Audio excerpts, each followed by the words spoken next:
I had connected with the Alfsons. It was absolutely wonderful. And in 1987, my husband Terry had taken early retirement, and they kept, Alfsons kept saying, when are you coming? Bring Terry, bring Terry. So we went with the two of us, and we stayed in a hotel, and we met up with the Alfsons, and they took us out and about, and we just had the most fantastic time with them. Eileen became like a second mother. If I was upset or if I was happy about anything, I'd either write to her or I would pick up the phone. And I was quite devastated when Christmas 1991, I phoned up, because Christmas Eve is very important.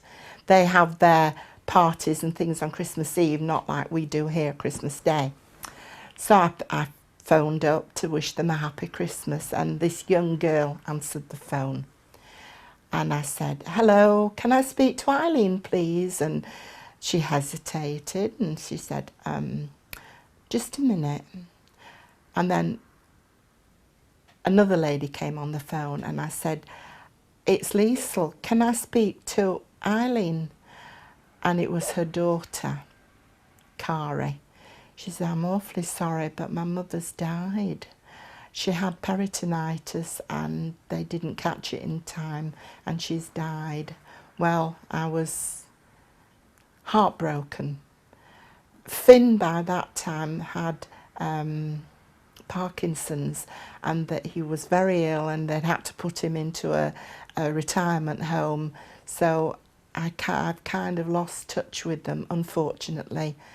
The boys, Jan and Per, well, the connection wasn't there. It was with Eileen and Finn.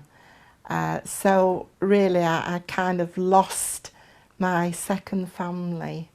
But I'm pleased that I eventually did meet them and connect with them. They told me so many little things, like whilst I was with them, apparently when I arrived, I was full of cold. I was talking about my Swedish mutti.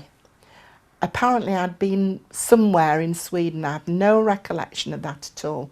But when I arrived in Bergen, I was absolutely full of cold. My eyes were running, my nose was running, my ears were running. And Eileen said, I wrapped you up in a blanket and sat you by the fire. And I just said to Finn, the poor little thing. But they took good care of me, and I eventually came to England